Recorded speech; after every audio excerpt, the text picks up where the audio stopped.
Muy bien, el día de hoy, estimados doctores, nos toca como clase de este diplomado el nuevo Código Procesal Penal, elementos de convicción en la prisión preventiva y sus modificatorias. Vamos a poder revisar, ¿no? Sabemos que esta prisión preventiva hoy en día, que es un requerimiento por parte del Ministerio Público, donde va a solicitar que se declare fundada en el extremo, ya sea por un plazo de 9 meses, 7 meses, 6 meses, hasta he escuchado también y hemos visto que hasta por un periodo de 5 meses, ¿no? Esto es de acuerdo a los actos de investigación que tiene pendiente para poder recabar aquella información y poder hacer un requerimiento acusatorio. Ahora, esta prisión preventiva sabemos que es una medida de coerción personal. Pero ¿cuál es la diferencia de esta medida con otras medidas que, por ejemplo, es la comparecencia simple o la comparecencia con restricciones? En el caso de la prisión preventiva, es una de las medidas más gravosas. ¿Por qué? Porque tiene privado de la libertad, eso es el fin, a una persona en las tres etapas del proceso penal, ¿no? El pedido que hace un representante del Ministerio Público es que se tenga en prisión a esta persona para que no pueda rehuir de la justicia, para que no pueda obstaculizar el proceso penal, ¿no? Y siempre y cuando supere una pena, ¿no? Por ejemplo, si la pena es un ejemplo de 3 años, ahí no calzaría un pedido de prisión preventiva. Y es por ello que hemos hecho algunas anotaciones para tomar en cuenta en sí justamente a lo que vamos en el tema, ¿no? Aquellas modificatorias que ha venido surtiendo en el tiempo. Y tenemos que esta prisión preventiva como medida excepcional, porque tenemos que recordar que la regla aquí es la libertad. Entonces, teniendo en cuenta que la regla es la libertad y no una prisión, este juez de investigación preparatorias, que es un juez de garantías, tiene que evaluar los elementos de convicción, pero que estos elementos sean elementos graves y que se cumplan esto de forma copulativa. Quiere decir, verificando uno a uno, en la cual esto va siendo uno sujeto al otro. Ahora, como decimos que la regla del proceso penal es que una persona lleve un proceso penal en libertad. Eso es la regla. La excepción es la prisión preventiva, que está conocida por la Constitución. Y recordar que no todo derecho fundamental es absoluto. ¿Por qué? Porque si fuera absoluto este derecho, entonces no existiría la prisión preventiva. Ahora, podemos decir, pero la prisión preventiva es malo. Es una pregunta, ¿es malo una prisión preventiva? Pero el derecho, podrían decir algunos, es la libertad, es llevar el proceso, afrontar un proceso en libertad. Pero eso tiene que evaluarse, porque si amerita dar o declarar fundada una prisión preventiva, el juez tiene que realizar esta resolución debidamente motivada. Como defensa técnica, en algunas ocasiones, cuando estamos ejerciendo la defensa, valga la redundancia, de un investigado, nos oponemos lógicamente, pero también hay que ver en el extremo de todos los sujetos procesales que intervienen en un proceso penal, fiscal, abogado y juez. Pero por ahí dirán, no, doctora, existe un exceso en la prisión preventiva y algunos incluso lo han denominado el abuso de la prisión preventiva. Y algunos juristas también lo han denominado que es el deporte favorito de los fiscales. Caso que llega, prisión preventiva. Caso mediático, prisión preventiva. Entonces, el juez que va a realizar esta audiencia, que se convoca lógicamente a pedido, Por eso dice requerimiento, porque el fiscal lo solicita ante el juez de investigación preparatoria. Entonces, este juez tiene que evaluar primero que los elementos de convicción sean graves y fundados, que vinculen como primer presupuesto a la persona con el delito, ¿no? En muchas situaciones, poniendo el caso a la práctica, hemos visto en muchas situaciones que este primer elemento de convicción que tiene que ser grave y fundado no se cumple. Pero detrás de ello, ¿qué hay? Está lamentablemente la mediatez, ¿no? Que la prensa, la sociedad, afuera de un poder judicial que pide que se le encarcele a ese presunto autor del delito.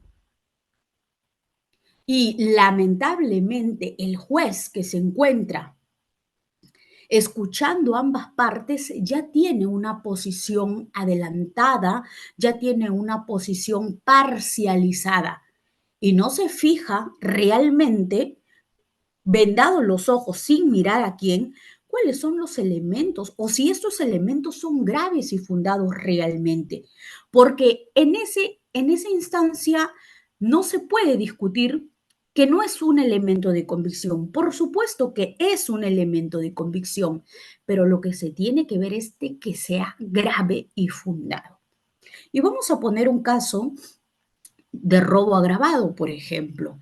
Hace una semana y media aproximadamente se tuvo detención en flagrancia de unas personas, ¿no? Que estaban detenidas en la comisaría por el plazo de 48 horas. Entre ellos menores de edad. Finalmente, la fiscalía decidió solicitar prisión preventiva solo por uno de ellos. El resto lleva el proceso en libertad. Se pide el requerimiento de prisión, se formaliza lógicamente la investigación y revisando los actuados, tanto de las declaraciones de la agraviada, de los efectivos policiales, etcétera, se encontraron contradicciones, como por ejemplo, la agraviada señalaba que la persona que estaba detenido, ese patrocinado, se encontraba con un short. El efectivo policial señalaba que era un buzo. La agraviada, por otro lado, decía que esta persona que estaba detenido le había rastrillado el arma. Cuando hacen la pericia, resulta que no se usaba con rastrillo, sino era un arma tipo revólver. Asimismo, como otras contradicciones en la imputación o en los hechos del Ministerio Público, se señalaba que la señorita tenía una mochila de ropas, de prendas deportivas de un gimnasio que se había encontrado en la moto de esta persona que estaba siendo investigada. Sin embargo, en otra parte de la declaración o en otra pregunta, la señorita agraviada señaló que esa mochila lo recepcionó en la comisaría por parte de una persona, de una fémina. ¿Cuál es la realidad aquí? ¿Dónde se encontró la mochila? ¿Qué tipo de revólver era el que usaba esta persona? Porque el revólver que se le encontró a este sujeto fue distinto a las características que dictó la agraviada.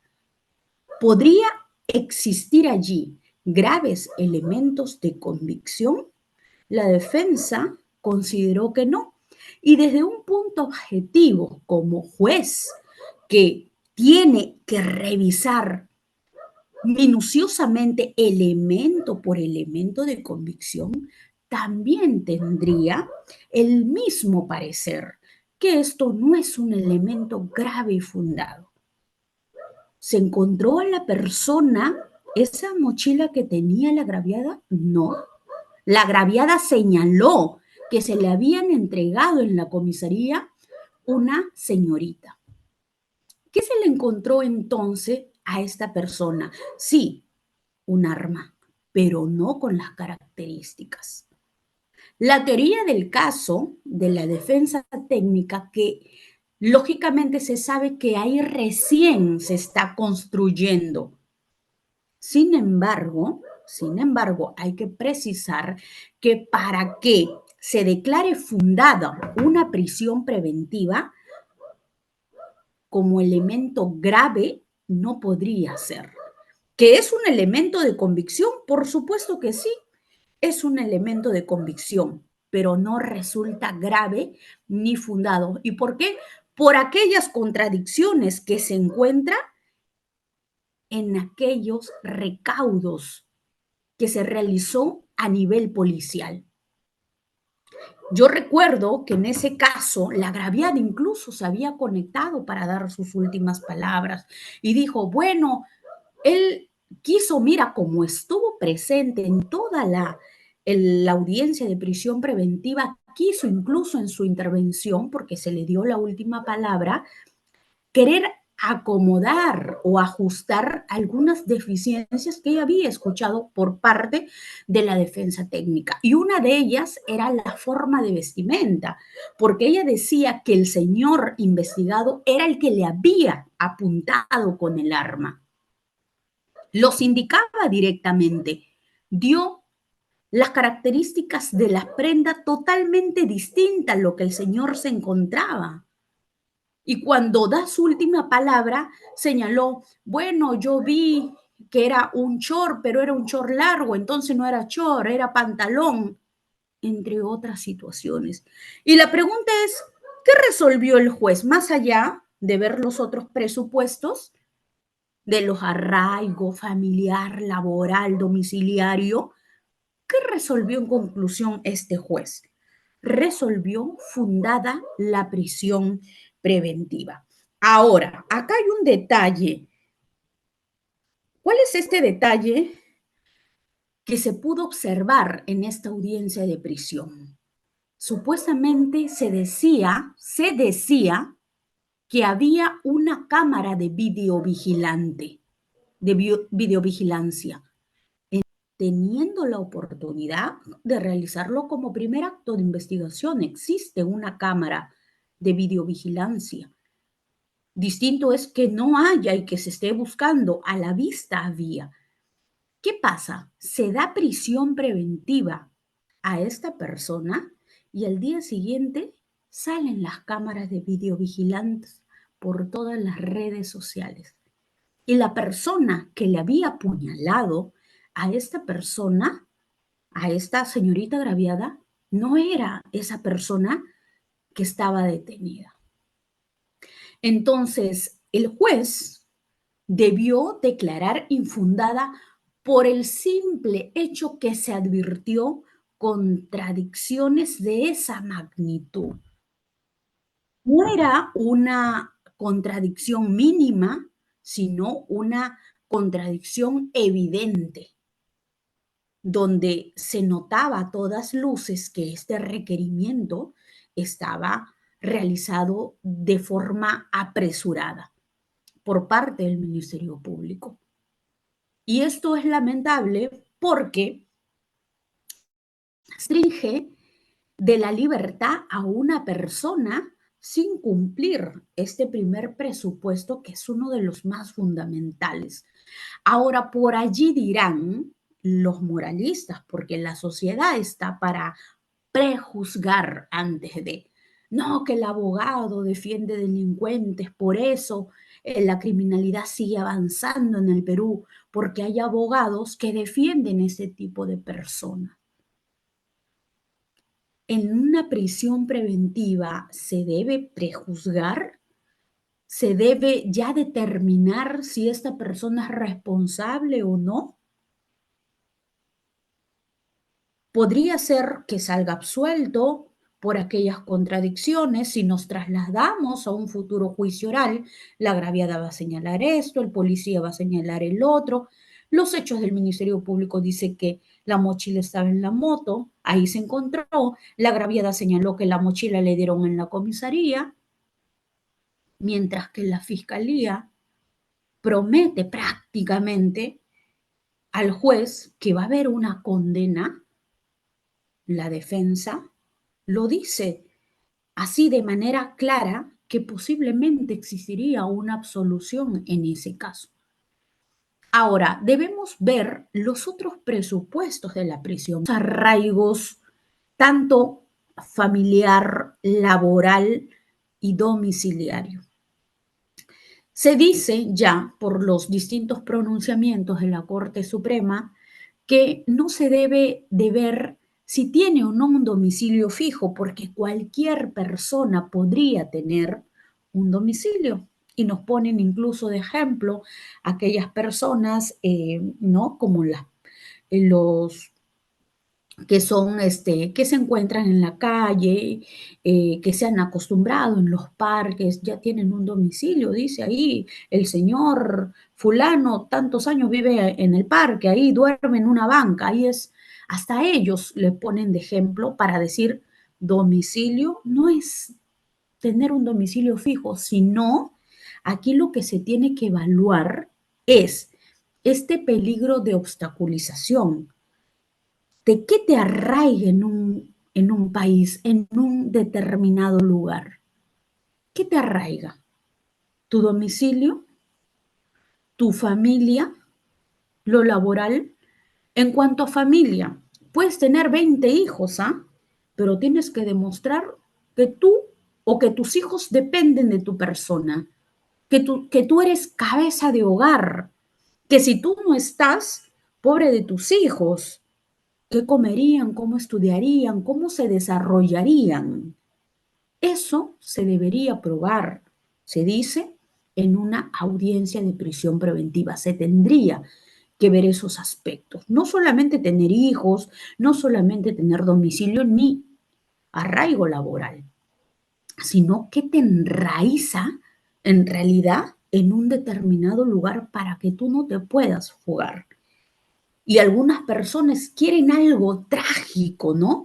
Que esta persona demuestre, uy, mi mamá padece de tal enfermedad y que si yo me fugo, mi mamá se muere.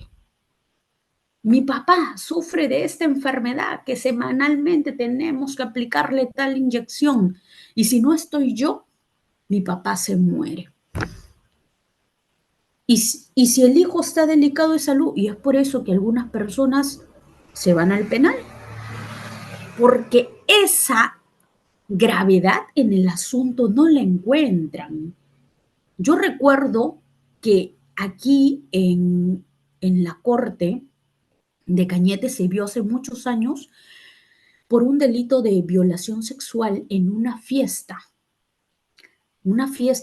que habían hecho jóvenes, adolescentes, estudiantes incluso de administración, derechos, se habían reunido en una fiesta, estaban bebiendo licor y resulta que al día siguiente hubo una denuncia por parte de la mamá de una de las participantes de esa fiesta, de ese compartir. Y denunció que a su hija de su hija habían abusado sexualmente. Esta persona a quien se le estaba investigando era un estudiante de la carrera de administración, donde se le pedía arraigo laboral, familiar, domiciliario. Ese señor tenía 18 años. ¿De dónde va a sacar un domicilio? Lógicamente, la defensa presentó el título de propiedad de la casa. ¿De quién? De sus padres. ¿Qué dijo el juzgado? No, aquí el código me dice que tienes que tener el arraigo tú, no tu mamá ni tu papá. Ese joven se fue preso. Ahora, esa es una situación totalmente gravísima que puede adoptar este tipo de criterios, porque el juez, yo considero que el juez debe estar evaluando la situación de esa persona que está siendo investigada. No solamente decir, aquí el código me dice que tienes que tener tú el arraigo. No tienes hijo, no tienes un trabajo, dependes de tu familia, estás estudiando, no tienes una casa, te vas preso. Entonces hay que evaluar caso por caso, ¿no? Hay que evaluar como juez, caso por caso. Miren a quién vas a privar de la libertad. Se tiene que ver, no necesariamente estos presupuestos, esos presupuestos que se exigen en sí para poder privar de la libertad a una persona. Ahora, la prisión debe cumplir los fines del proceso, la cual es que el investigado pueda permanecer en la realización de las 3 etapas del proceso penal. Justamente era eso lo que yo les decía. El fiscal quiere asegurar terminar el proceso penal justamente ¿con qué? Justamente con la persona privado de su libertad. Lo quiere realizar así, quiere terminar la investigación en la etapa intermedia y terminar con una sentencia posiblemente condenatoria. Eso es lo que dice el fiscal. ¿Se cumplirá con esto? De las encuestas o de los sondeos que hoy en día se hacen jurídicamente, se termina con una condena en todos los casos donde se ha privado de la prisión preventiva, incluso peor aún, ni siquiera se termina el proceso penal y ya están las personas afuera. Pidieron prolongación, adecuación, etcétera, etcétera, y finalmente no llegan. Y esta persona pide su inmediata libertad por vencimiento de plazo. Entonces, y esta privación de la libertad, que todavía no estamos hablando si es condenado o no, ¿quién se las devuelve? Peor aún, si salen absueltos. Esa persona estuvo incluso, hemos visto en organizaciones criminales, 36 meses de prisión preventiva, 3 años, y están hoy en día libres sin una sentencia. ¿Quién les devuelve la libertad? Y todo lo que la sociedad le prejuzgó y le dijo criminal, asesino, etcétera, etcétera. ¿Quién devuelve eso? ¿Cómo se puede remediar ese tipo de situaciones? Miren, estamos hablando claramente de una situación complicada, porque podemos decir en algunas veces o en algunas oportunidades que, ahí se me escucha, sí, ¿verdad? En algunas oportunidades se puede decir que las personas que están siendo privadas de su libertad, no, realmente no se les ha encontrado esta responsabilidad por distintos delitos y en la mayoría por delitos sexuales, por delitos contra la administración pública también, por robo agravado, por sicariato, por delitos graves en realidad. Privados de la libertad, finalmente afuera libre, sin ninguna condena. Y otro sector libres con sentencia absolutoria. Y otro porcentaje que todavía están pendientes de resolverse su situación jurídica. Entonces, eso es lamentable. ¿Por qué? Porque el Estado, por un lado, quiere privar de la libertad antes de. Y eso no está mal. Lo que está mal es evaluar aquellos elementos o aquellos presupuestos de una manera equivocada, haciendo caso a la presión mediática, uno, haciendo caso a la sociedad, porque hay otra parte también de la sociedad que se encuentra fuera del Poder Judicial, afuera de la Fiscalía para clamar justicia. Eso es una de las grandes problemáticas que a veces hacen que el juez no pueda declarar infundada una prisión preventiva cuando el caso en realidad lo amerita. Tenemos ciertos principios que se observan en la prisión preventiva. Tenemos el principio rogatorio, la audiencia de prisión preventiva, el principio de contradicción y el principio de publicidad. Dentro del principio rogatorio es una solicitud motivada del Ministerio Público. Si son varios hechos y varios imputados, se indica cuáles son los elementos de convicción graves y fundados para cada persona. ¿Qué pasa en la práctica? A veces vemos que los requerimientos de prisión preventiva son genéricos, que si son 3, 4, 5 personas, a todos les imputan, no hay una individualización. Y eso tiene que ser algo detallado para que esto pueda ejercer, en este caso, la defensa, un mejor accionar en la defensa. ¿Cómo se podría defender este imputado de algo genérico? Tenemos en la audiencia de prisión preventiva que es antes la decisión se tomaba, por ejemplo, en despacho, ¿no? Se notificaba. Ahora todo es en audiencia, no todo es de inmediato. El principio de contradicción. Cada uno de estos presupuestos se tiene que debatir. Lo que el fiscal dice se corre traslado a la defensa. El fiscal dice una cosa, tiene su lugar la defensa técnica. La defensa señala alguna posición, se corre traslado al Ministerio Público.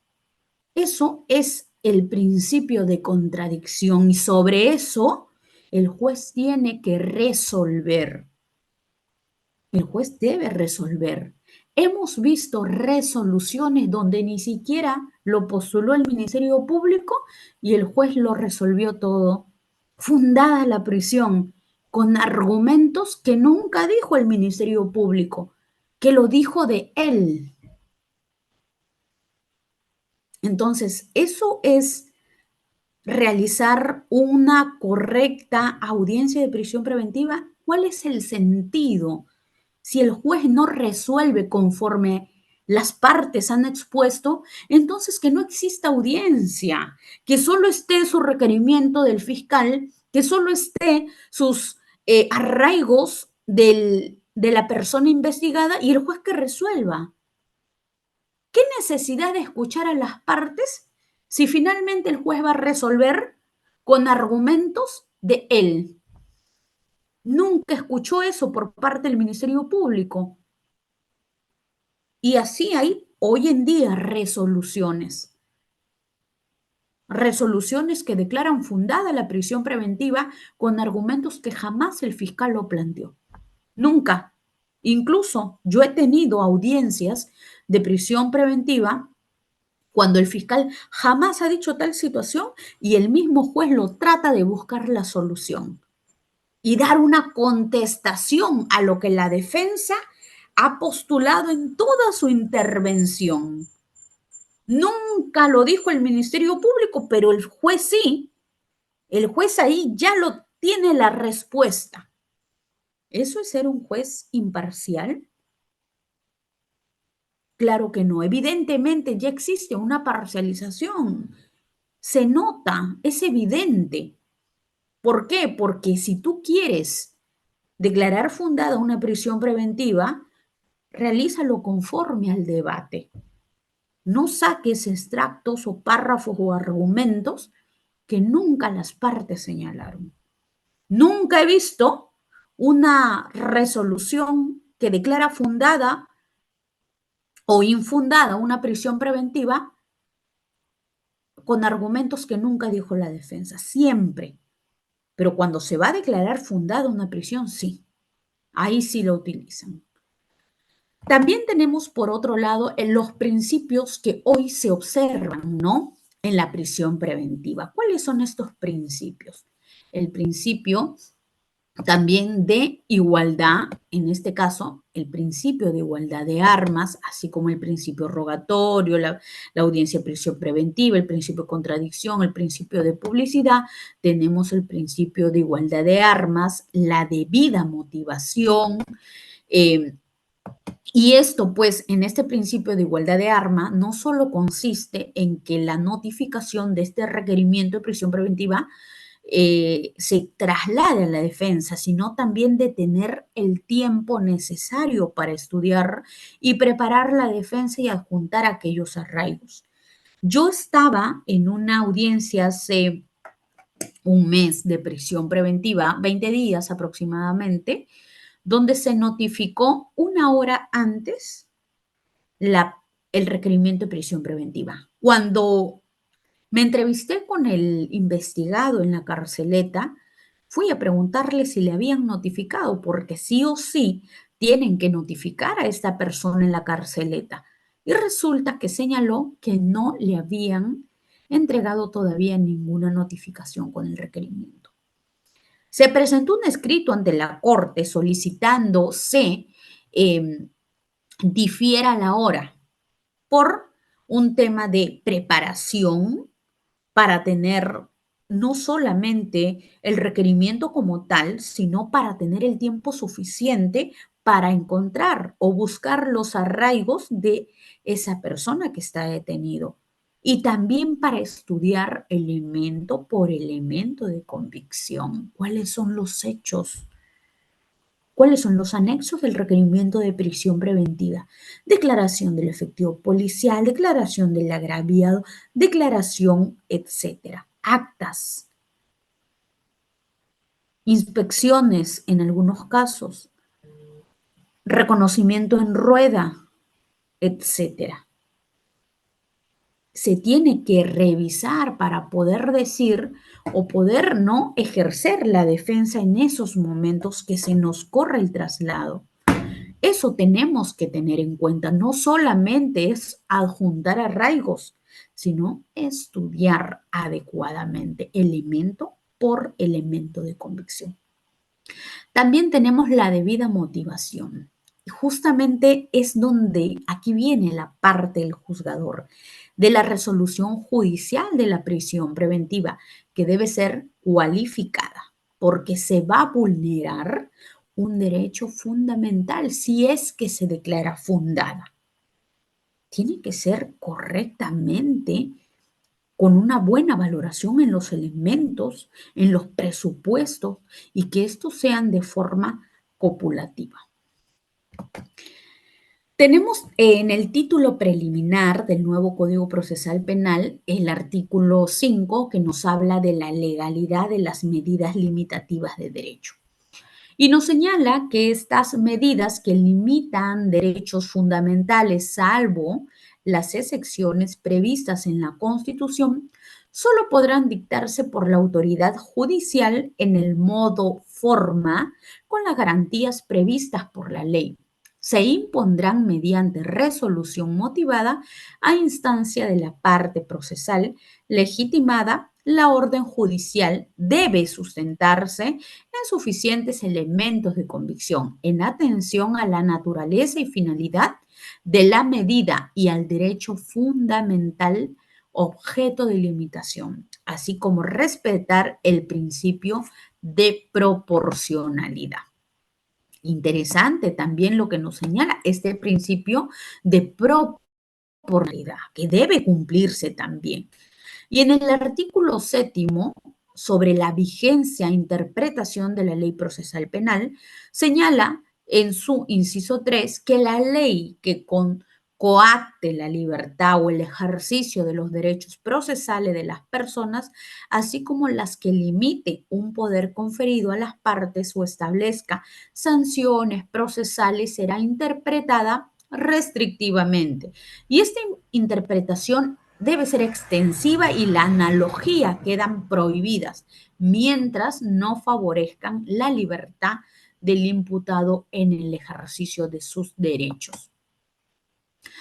Ahora, tenemos la reforma de la prisión preventiva jurisprudencial y normativamente, ¿no? Justamente lo que nos abarca en este tema respecto a sus modificatorias.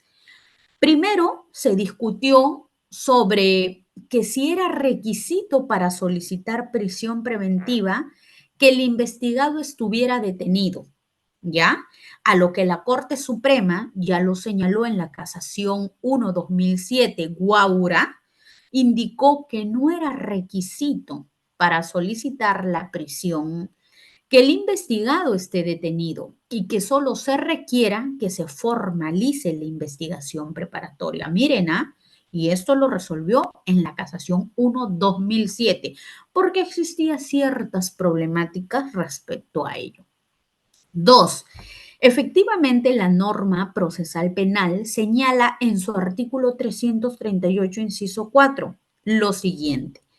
Cuando el fiscal, salvo las excepciones previstas en la ley, deba requerir la intervención judicial para la práctica de determinadas diligencias, la actuación de prueba anticipada o la imposición de medidas coercitivas, estará obligado a formalizar la investigación a menos que lo hubiera realizado previamente. Y aquí viene una pregunta interesante. Conforme lo advertido, aquí, ¿qué sucede? Una pregunta, ¿no? En este caso, ¿qué sucede si el fiscal pide o realiza un requerimiento de prisión preventiva sin formalizar la investigación? ¿Se podría eh, declarar fundada una prisión sin que exista previamente una formalización? Eso es una pregunta interesante porque la misma norma señala que primero debe existir tal formalización. ¿Y por qué les hago esta interrogante? Porque sucedió en un caso real donde se estaba discutiendo ya una audiencia de prisión preventiva y resulta que al momento que la defensa va a intervenir, señaló al juez de investigación preparatoria que este caso no había sido formalizado, contrario a lo que exige la norma procesal penal. ¿Qué dijo el fiscal respecto a ello? Señaló que por equivocación o por un retardo de su personal no había sido ingresado oportunamente el requerimiento o, perdón, la formalización de investigación preparatoria, solicitando en el acto al juez de investigación que se le dé un tiempo prudencial que suspenda la audiencia para poder continuar. Miren, ya había iniciado la audiencia de prisión preventiva y en plena audiencia se ve ciertos defectos que señala la norma que sí o sí tiene que haber una formalización ingresada al juzgado, no que lo tenga el fiscal guardado o que quién sabe si lo hizo o no. Pero en este caso, el fiscal señaló que lo tenía solamente que por un tema de tiempo. Y justamente el tiempo es lo que hoy en día es el punto de debilidad del fiscal, porque por apresurados piden prisiones preventivas por pedir, con contradicciones, con tal que el tiempo no se les vaya, porque si se les va el tiempo, le tiene que dejar en libertad, pero al extremo de no ingresar una formalización. ¿Cómo así se atendió este requerimiento de prisión preventiva? El juez, aquí viene, ¿qué resolvió en este tipo de problemáticas que se vienen presentando? ¿O qué debería resolver? El fiscal pidió un tiempo prudencial a fin de presentar el requerimiento, que se suspenda la audiencia. Por otro lado, el abogado solicitó se declare improcedente la prisión preventiva. No tiene sentido, no existe ninguna formalización que se haya corrido incluso traslado a la defensa. Ni tiene conocimiento el juzgado. Lamentablemente, el juez de investigación preparatoria suspendió la audiencia y le otorgó un plazo prudencial al Ministerio Público. ¿Con qué fin? Con el fin de que ingrese esta formalización y continúe la audiencia de prisión preventiva. ¿Está bien o está mal aquella decisión por el juzgado de investigación preparatoria? Considero particularmente que está mal. Aquí no se puede avalar nada, sea el delito cual sea. El juez tiene que ser justo y no puede avalar aquellas deficiencias cometidas por ninguno de los sujetos procesales, principalmente el fiscal. Y dirán, ¿y por qué principalmente el fiscal? Porque es el que pide que se prive de la libertad a una persona y si lo va a realizar, que lo haga todo conforme a ley, sin obviar ningún procedimiento. Continuamos con la reforma de la prisión preventiva. Elemento de convicción para estimar razonablemente la comisión, que existan fundados y graves elementos de convicción para estimar razonablemente la comisión de un delito que este es un acuerdo plenario, el 01-2019, en su fundamento 27, ¿no? Nos dice, a ver, A, que existan fundados y graves elementos de convicción para estimar razonablemente la comisión de un delito que vincule al imputado como autor o partícipe del mismo.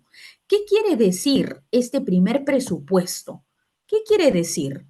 Quiere decir justamente que vincule, o sea, si estamos hablando de un delito de robo agravado, esta persona sustrae la cartera de una señorita, se va corriendo 3 cuadras, llega una patrulla con efectivo policial, lo interviene, encontraron la cartera.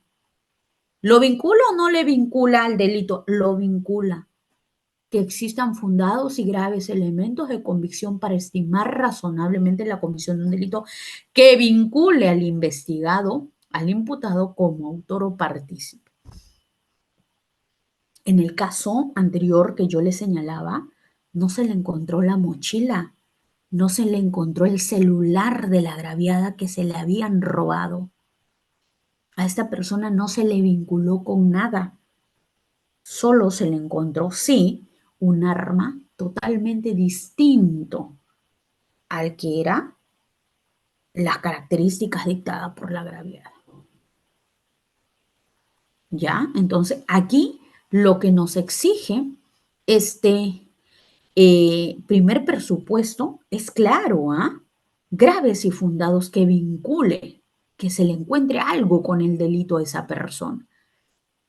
Asimismo, en el Acuerdo Plenario 1-2019, en su fundamento 27, señala, siempre de un determinado delito requiere por consiguiente de que precisamente el hecho sea delictivo. Este no puede carecer de tipicidad penal y que además no se acredite la concurrencia de algunas causas de excepción o extinción de la responsabilidad penal. Artículo 2078 del Código Penal. Esto es en el Acuerdo Plenario 1-2019, Fundamento 27, ¿no? Que sí o sí, siempre de un determinado delito requiere, dice, por consiguiente, de que precisamente el hecho sea delictivo. No puede carecer de tipicidad. En algunas situaciones ha pasado, ¿ah? Cuando el Ministerio Público hace un requerimiento de prisión preventiva, resulta que recae en atipicidad. Y recuerdo claramente que hace muchos años, en una audiencia de prisión preventiva, se discutía la tipicidad. Y en esos años decían que en una audiencia de prisión preventiva no se puede discutir la tipicidad, pero ahora sí. Ahora tiene que ser, en este caso, no recaer en atípico. Porque si no, pues mira, a raíz de tantas cosas o tantas problemáticas que se venían presentando y decían, ¿no? En las redes, en las plataformas jurídicas, no, que tal abogado discutió la tipicidad en una audiencia de prisión preventiva. ¿Y qué tiene que ver la tipicidad? Aquí céntrate en que hay elementos o no hay elementos de convicción. Pero un momento, tenemos que partir primero. Si se cumple o no, es delito o no. La conducta es típica para poder ingresar recién al plano de una prisión preventiva. Si el acuerdo plenario ya en el fundamento 27 indicó que los jueces tienen que observar si se encuentran ante un hecho típico, porque se emitió las siguientes leyes. Dos leyes. La ley 31.012 de fecha 20 de marzo del 2020. ¿Qué incorpora esta ley? El artículo 292A, que dice la comparecencia restrictiva para la Policía Nacional del Perú. Dos, la ley 32.026 de fecha 6 de mayo del 2024, donde se incorpora el inciso D del artículo 268, que señala que no procede la prisión preventiva en casos de legítima defensa. Miren, esa del 2024. Yo recuerdo que, y algunas personas lo habrán dicho, no, que estas leyes ya son arregladas para determinado sector, principalmente para la policía, se decían algunos. No sé si ustedes recordarán el caso Miranda de un efectivo policial que fue por defensa personal. Lamentablemente, la persona falleció, le dieron prisión preventiva, apelaron, prisión, etcétera, y toda la policía se pronunció. La interrogante es, ¿esta ley o estas leyes favorecerán a los efectivos policiales? ¿Lo habrán hecho con nombre propio? Eso lo dejamos en la interrogante. ¿Por qué? ¿Por qué ahora sí y antes no? Tuvo que pasarle a un efectivo policial todavía porque cualquier persona que podía defenderse y tenía un arma legalmente podía disparar a una persona que le está atacando en su integridad. No, pero es que el disparo tiene que ser en tal lugar, no, pues tú lo has matado, entonces prisión preventiva. Las personas se iban, los civiles se iban, personas comunes y corrientes que no eran efectivo policial. Por eso algunos dicen que algunas leyes tienen nombre propio. ¿Será verdad? ¿Será mentira? ¿Serán casualidades? No lo sabemos. Ahí a nuestras imaginaciones nada más quedan. Ambos son causales eximentes de responsabilidad conforme al artículo 20 del Código Penal. Ahora, ¿en qué momento se puede solicitar la prisión preventiva? Se tenía como costumbre y se pensaba que la prisión preventiva solo se podría solicitar cuando, miren, se formalizaba la investigación preparatoria y muchas de las prácticas fiscales eran esa, por ejemplo, si no pedía prisión, solo indicaba que el investigado tenía comparecencia simple. Y así se quedaba hasta que terminaba el proceso mediante una sentencia. No en esos casos. Pero muchos de los fiscales no tomaban en cuenta que la medida de coerción puede ser variante a través del tiempo. Asimismo, en la etapa intermedia, al respecto, es de apreciarse que la casación 1839-2018, ANCACH, de fecha 2 de septiembre del 2020, donde se indicó que se puede solicitar la prisión preventiva en la etapa intermedia, conforme al artículo 349, inciso 4. Asimismo, incluso en la etapa del juicio oral, conforme al artículo 399, inciso del Código Procesal Penal, ¿no? La acusación, ¿no? Sino como, miren, pero el problema que sí habría presentado, que se habría presentado dentro de su acusación, no como un pedido aparte, sino dentro del mismo cuaderno de la etapa intermedia. Eso era la problemática que se había presentado, ¿no? El problema en realidad que se había presentado dentro de su acusación, no dentro de su acusación, sino que lo había realizado aparte, ¿no? Entonces, ese tipo de situaciones se tiene que evaluar. Ahora, los presupuestos en la prisión preventiva. Seguimos con ello. Uno, los elementos graves y fundados. Se requiere un alto, miren, un alto grado de probabilidad más que de la acusación, nos dice.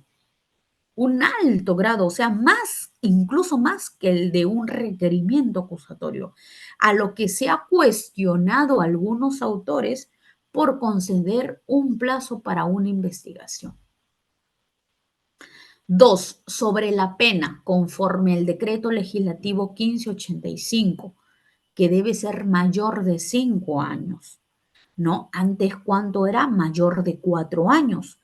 Tomar en cuenta el acuerdo plenario 1/2019, que hace referencia el artículo 57 del Código Penal, incluso que se ha modificado. Asimismo, tomar en cuenta también la sentencia del Tribunal Constitucional, la 324/2023, expediente 1-275/2022 PHCTC, de fecha 25 de julio del 2023, en su fundamento 38, 39 y 44. Y tenemos el artículo 268A, que nos señala respecto a la vigilancia electrónica personal de carácter preventivo en los delitos cuya pena sea mayor de 7 años. El juez aplica preferentemente la vigilancia electrónica personal como medida coercitiva más gravosa. En estos supuestos procede la prisión preventiva por revocación de la medida o al requerir por segunda vez una medida coercitiva personal, luego de haberse aplicado previamente la vigilancia electrónica personal como medida de coerción bajo el decreto legislativo 1585. Y aquí viene otra pregunta. ¿Se habrá o se estará cumpliendo de manera eficiente estas vigilancias electrónicas personal de carácter preventivo?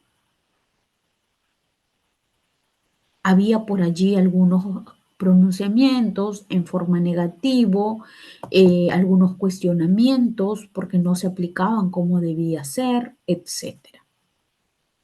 Tenemos el cuarto, que es el peligro procesal, ¿no? En cuanto a los presupuestos de la prisión preventiva. Al respecto, se ha visto una interpretación sobre este peligro procesal errada del artículo 269, inciso 1 del nuevo Código Procesal Penal, que señala el arraigo en el país del imputado determinado por el domicilio, residencia habitual, asiento de la familia y o de sus negocios o trabajo y las facilidades para abandonar definitivamente el país o permanecer oculto, debido a que los jueces solicitaban un arraigo de calidad. Sin embargo, la norma no te exige esa forma de arraigo.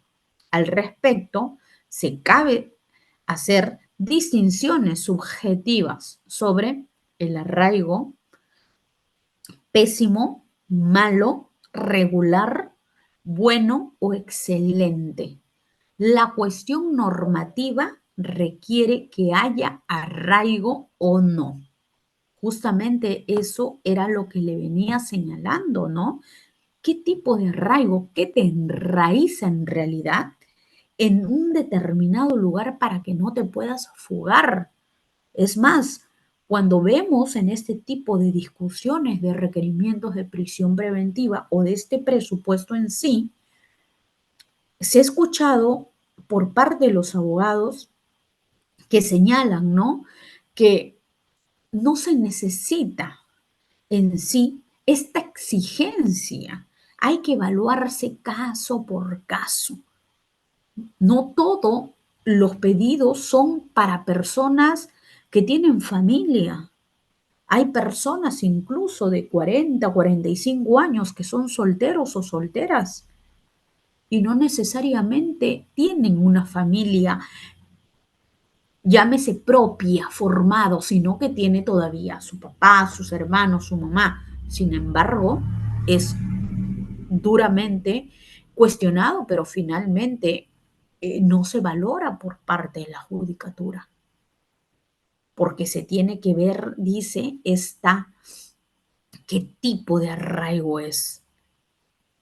Como le señalaba, incluso hasta en los hijos. ¿Cómo sabemos que tú los mantienes, no?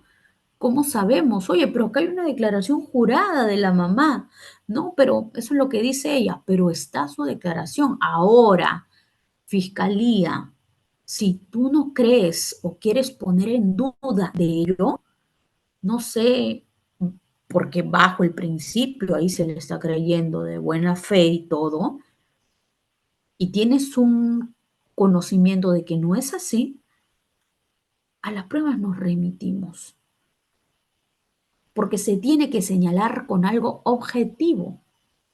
Y yo recuerdo que en un caso mediático que justamente fue de este efectivo policial Miranda, recuerdo ya hace años, donde se le dio la prisión preventiva, el fiscal solicitaba, este señor se puede fugar. ¿Por qué? Porque hay testigos que van a ser manipulados. La testigo hace tal semana fue a la fiscalía a señalar al Ministerio Público que se le estaba buscando a su casa familiares del efectivo policial para manipularlas, para pagarlas, que no vayan. Y de manera objetiva se levantó un acta que existían manipulaciones. Si Fiscalía señala que la familia de la parte agraviada habían ido a comunicar esta situación de ciertas obstaculizaciones al proceso penal, ¿por qué no se levantó un acta y se presentó ahí para discutir ese tema? Que se estaba existiendo manipulaciones por parte del imputado. Por eso, lo que la fiscalía señala tiene que ser objetivo y no subjetivo. No se puede señalar cosas o atribuir alguna conducta o alguna acción sin tener el mínimo sustento o respaldo. Lamentablemente, los pedidos de prisión preventiva en el Perú, en cada distrito judicial, es extremadamente en las encuestas altísimas. Pero eso no es lo peor de todo, porque se cree, se pretende pensar o hacer creer que es la solución a la delincuencia. Ah, no, ya no más violadores, prisión, ya no más sicarios, prisión, ya no más extorsionadores, prisión. Y lamentablemente por mucha prisión, el fiscal finalmente se confía. Ah, no, ya está preso en el penal. Me dedico a otros casos. Prolongación de ahí porque ya el tiempo se le venció. No hiciste, no hiciste lo que programaste en tus actos de investigación. No, es que como ya estaba preso, me dediqué, claro, es cierto.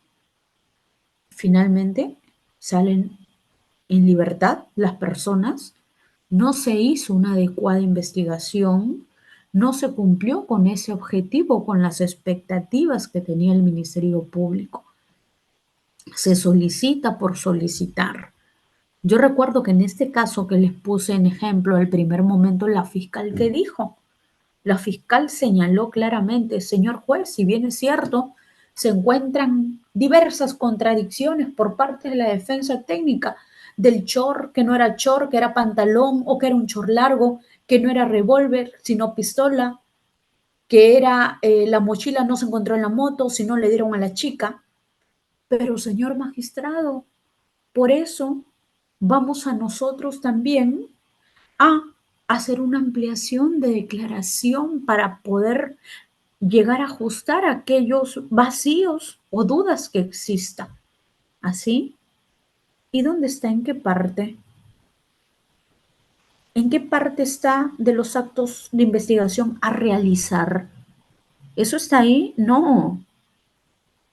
Ahora, más aún, si es que sucede eso y que un juez escuche, porque yo puedo tener mi punto de vista como abogada, el fiscal también, pero un juez que escuche esa postura de la fiscal, inmediatamente tiene que declarar infundada la prisión. O sea, el fiscal me está trayendo un hecho inseguro, impreciso, una imputación así vaga, y ahora me dice incluso que va a llamar a ampliar la declaración. O sea, ni ella está segura de la que me está trayendo.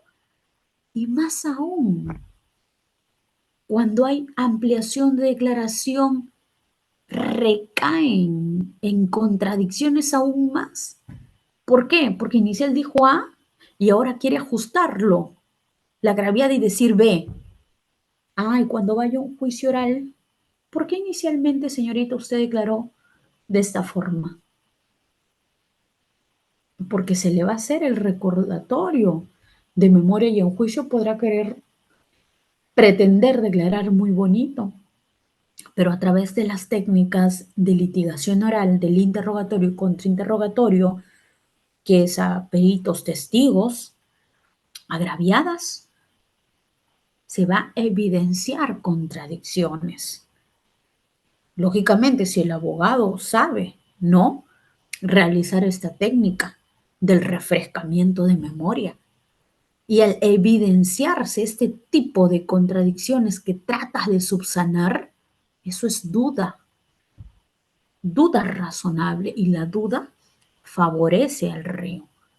Entonces, a lo que yo iba era que con estos argumentos del Ministerio Público, peor aún, el juez no puede declarar fundada una prisión preventiva. Pero ¿qué vimos en ese presente caso?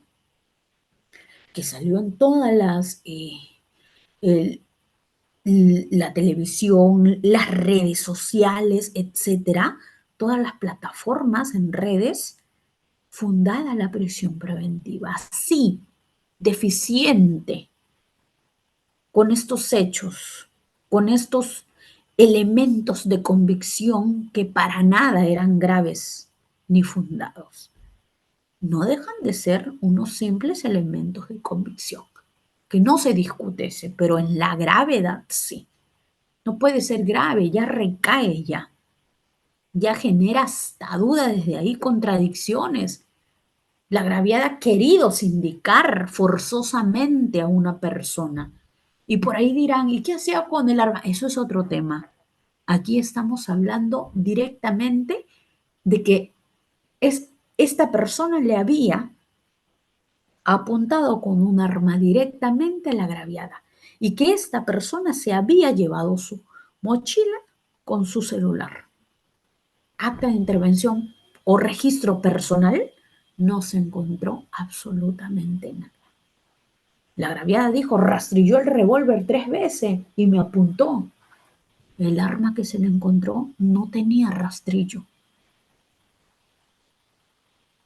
El juez nuevamente preguntó, ¿podría declarar fundada una prisión preventiva así, con estos hechos, con estos hechos postulados por el Ministerio Público totalmente defectuosos? Peor aún, ni qué decir de sus anexos, declaraciones de los afectivos, de la agraviada.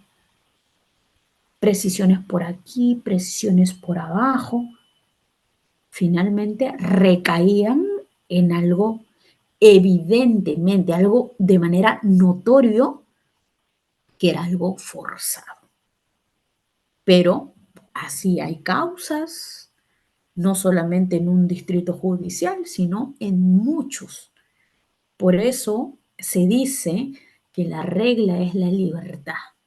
Pero lamentablemente hay cierta apurancia por parte del Ministerio Público en algunas veces. ¿Y cuál es la otra problemática que también se presenta en la práctica?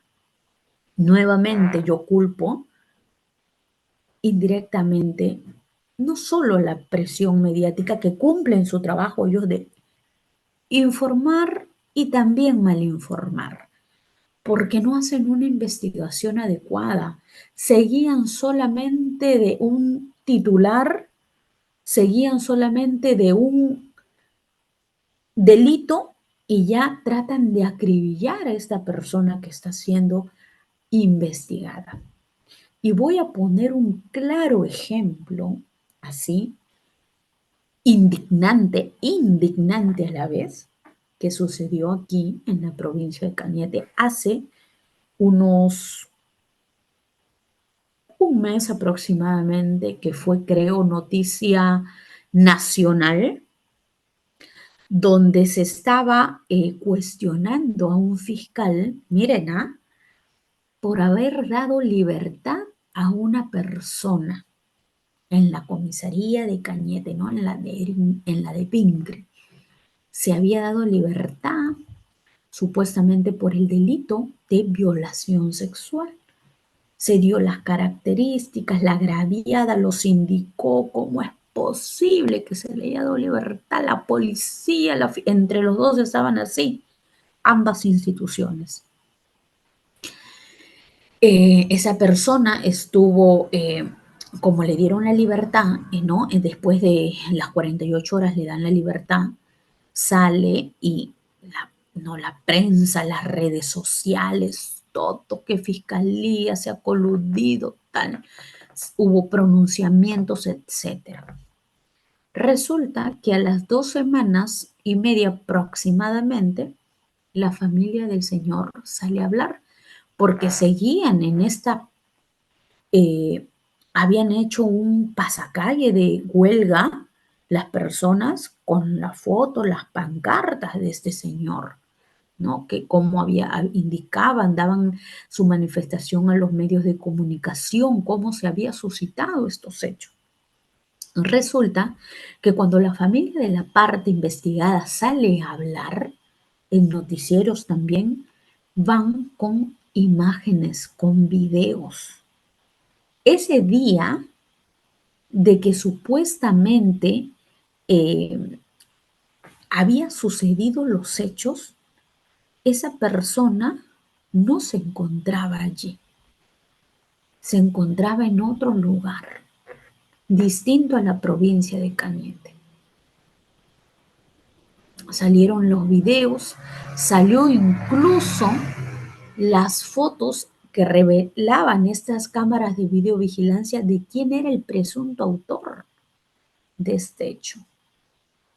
Todo lo que estaba así se volteó y hoy en día todo es amén. Se habían incluso acercado abogados a la parte agraviada para poder luchar por esta injusticia. ¿Cómo es posible que se haya dado libertad a una persona?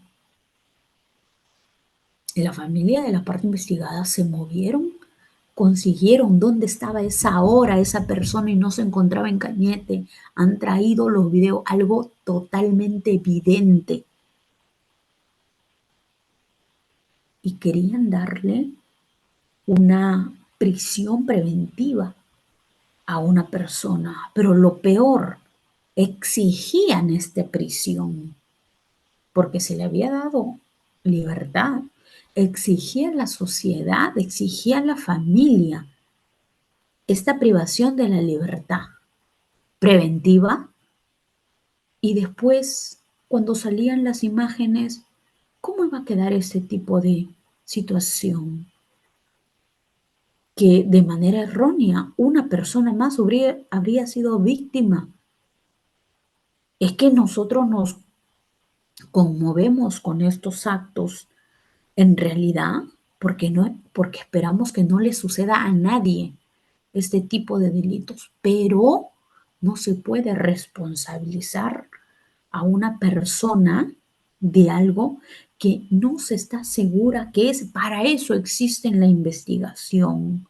Por eso se dice que la regla es la libertad y la excepción es la prisión. Y se debe aplicar la excepción sí cuando el caso lo amerita.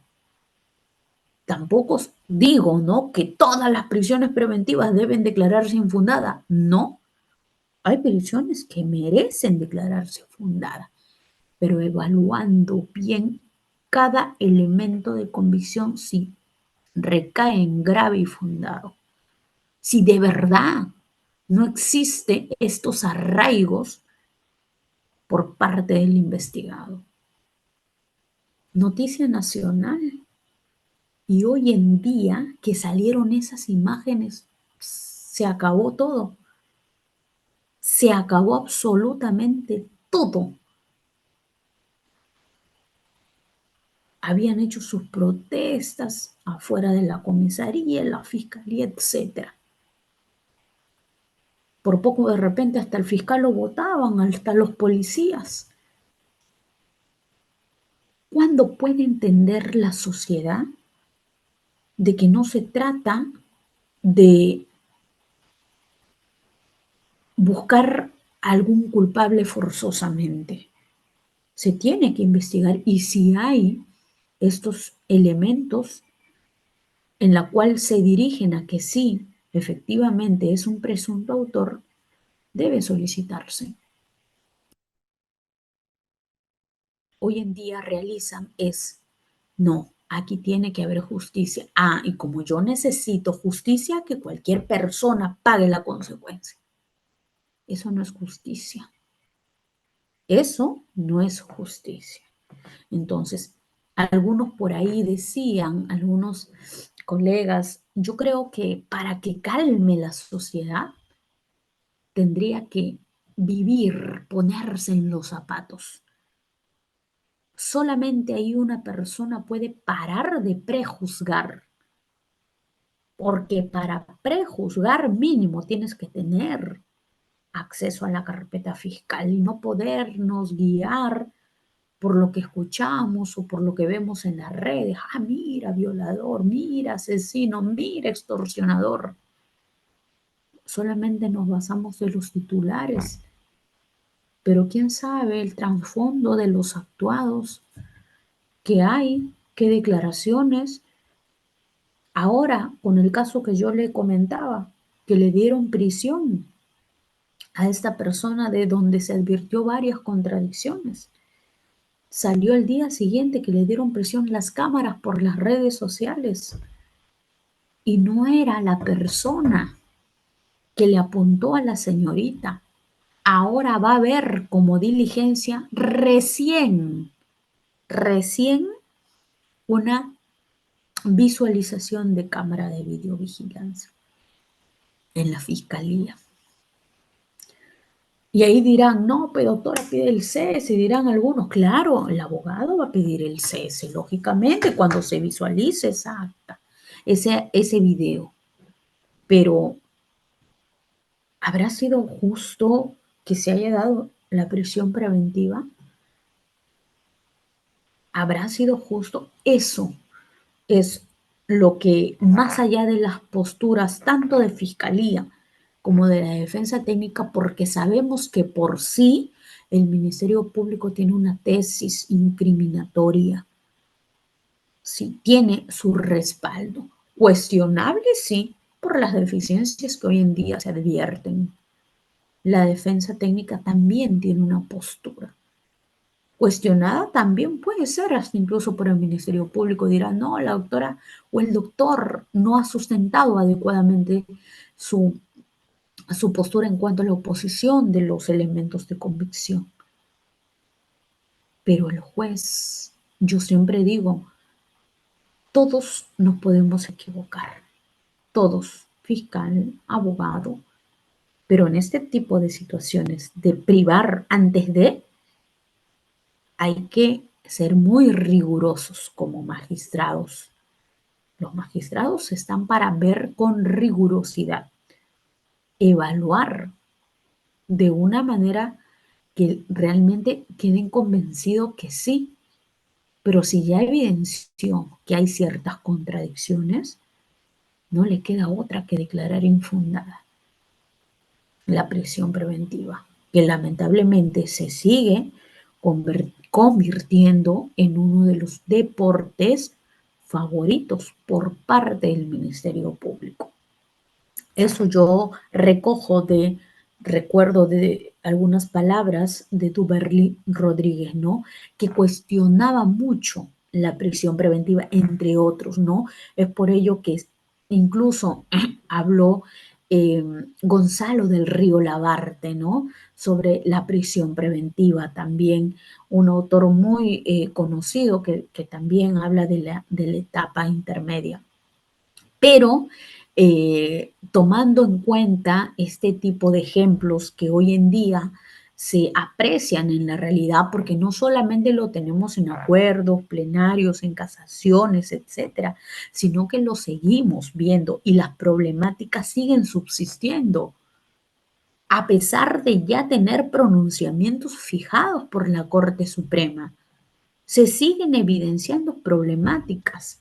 ¿Qué está mal? ¿El sistema? ¿Qué está mal? ¿El juez? ¿El fiscal? ¿El abogado? ¿Qué está fallando en realidad? El juez decía, un profesor, que para ser juez tenemos que sacarnos el corazón de papá, de abuelo, de hijo, de hermano, de todo. Llegas a tu casa y te lo vuelves a poner, porque es la única forma de resolver conforme a ley.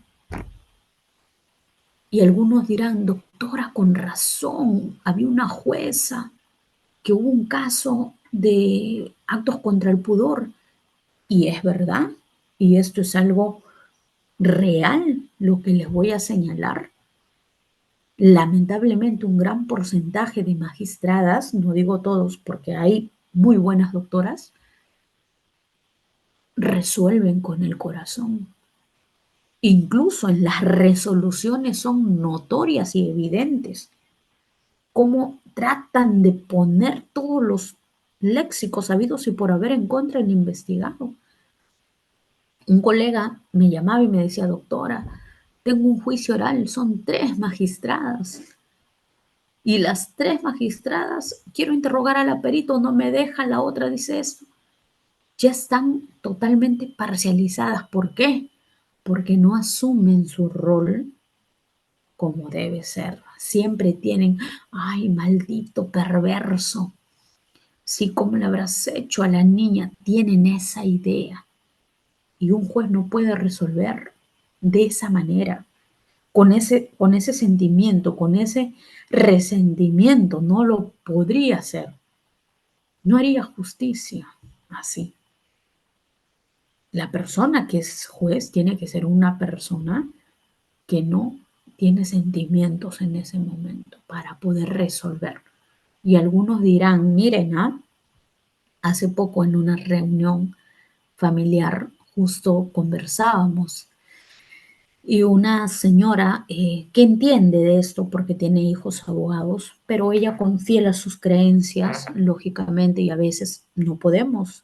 Es inevitable poder explicarles a ellos, ¿no? Porque de repente tienen sus creencias, sus políticas y contra eso debemos respetar también. Señalaba, no, pero si mi hijo es abogado, yo le diría a mi hijo de que más bien lo hunda a esa persona, porque si le hace así a otra y a otra niña y a otra, etcétera. Y lo que le señalamos con unos colegas fue lo siguiente. El abogado defensor no solamente busca defender, o en este caso que la persona termine con un proceso con absolución, sino ve lo mejor para poder resolver su situación jurídica. En algunas situaciones, evaluando el expediente o la carpeta fiscal, nos damos cuenta que hay de positivo o negativo. Oye, mira, ¿sabes qué? Yo te digo una terminación anticipada. O yo veo que este caso es para ganar con una absolución, porque aquí hay deficiencias. Mira, la señora decía, no, pero eso no es justicia.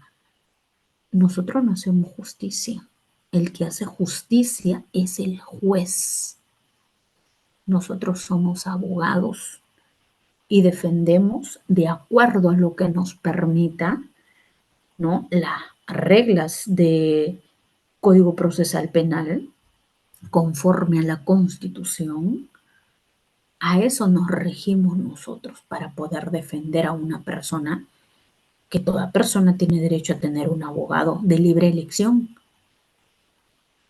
Entonces, justicia, más bien nos tenemos que preocupar del que hace justicia, que la haga correcta, porque si tiene que dar libertad, que dé libertad sin que le tiemble la mano. Eso es hacer justicia. Hacer justicia no es meter a la cárcel por meter a nadie, sino que tiene que evaluarse justamente como debe ser. Y es por ello que existen en el proceso penal etapas: investigación, etapa intermedia, juicio oral. En el juicio ya se verá si es inocente o culpable. Pero antes eso tiene que ser muy riguroso, como lo decía, incluso más que un requerimiento de acusación, más de un requerimiento de acusatorio. Es por ello que como defensa siempre tenemos que defender nuestra postura de abogado defensor, ¿no? La sociedad nos va a prejuzgar incluso a los abogados. Oye, ¿cómo lo han encontrado? Si lo han detenido en flagrancia es porque él es. Él es. Entonces los que están en los penales todos son culpables. Yo tenía, para culminar con este ejemplo, una cliente a la que patrociné, era una profesora. Ya a ella se le estaba pidiendo prisión preventiva ya hace años, porque las madres de familia la habían denunciado de que ella pasaba electricidad a los niños cuando se portaba mal. Eso eran los hechos, que cada vez que ella quería dar un castigo a los niños de inicial, ella le ponía electricidad, ya, que les agredía físicamente, psicológicamente, etcétera. ¿Cuál era la teoría de la señora, de la profesora, una docente, que finalmente logramos su absolución? ¿Cuál era la teoría? ¿Y la teoría será creíble o no será creíble? Le estaban pidiendo prisión preventiva a esta señora. Resulta que esta docente había llegado a trabajar a un pueblo, era parte de la sierra. Y esa plaza ella la ganó. Sin embargo, en ese lugar, que era un anexo de un distrito, lógicamente, habían personas que también habían postulado del lugar. Personas del lugar. Ella no era de la zona, ella era de Lima y había ganado una plaza en la sierra, en esta parte, ¿no? De un anexo. Y le habían hecho la vida de cuadritos con tal que se vaya. Le habían denunciado por esos hechos. Empezamos a recabar porque a ella le piden la prisión, pero nunca estuvo detenida. Empezamos a recabar, a hacer nuestras investigaciones, porque yo digo, como defensa, el abogado tiene que investigar también para poder dar una información relevante al Ministerio Público. Finalmente, se declaró infundada la prisión preventiva, Lo bueno que como no había detención, la prisión preventiva se había postergado para 2 meses, se había puesto como fecha, 2 meses y medio aproximadamente, y ahí hubo tiempo suficiente para recabar elementos de descargo ante el Ministerio Público, testigos, aunque del lugar no habían muchos, pero habían unos dos, donde la señora le suplicó que por favor vayan a declarar que nunca ha sido así. Y estas señoras eran madre también de algunas niñas, pero otro grupo señalaba que sí, esta profesora había pasado electricidad a las niñas. Y lo resaltante de este caso, justamente a lo que voy, era que esta profesora finalmente, ya después de aproximadamente 2 años que duró su proceso penal, 2 años, me señala lo siguiente: doctora, nunca más en mi vida vuelvo a juzgar a nadie sin saber los hechos. Nunca más. He aprendido la lección. Me ha tenido que pasar a mí para yo poder entender que no todo lo que se dice en un titular, en una red social, en una televisión, en una radio, es verdad. Me ha tenido que pasar a mí. Esas fueron las palabras de la docente, y es por ello que yo digo, ¿no?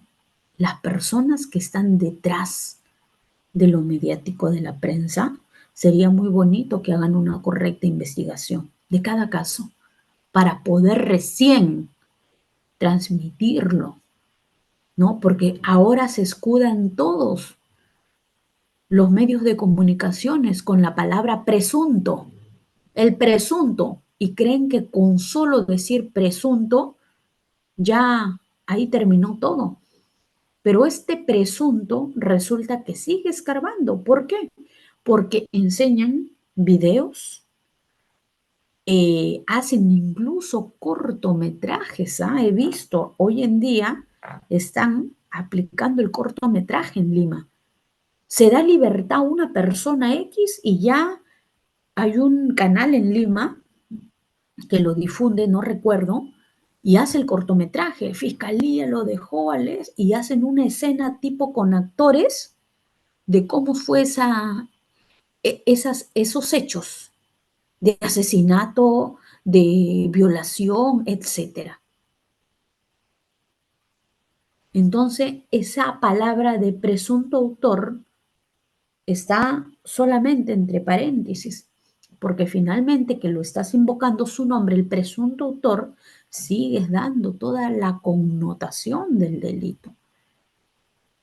Claro, tienes una parte que te respalda, que es la parte agraviada, porque ella es la que da la información. Es por eso que el cortometraje se hace de esa manera.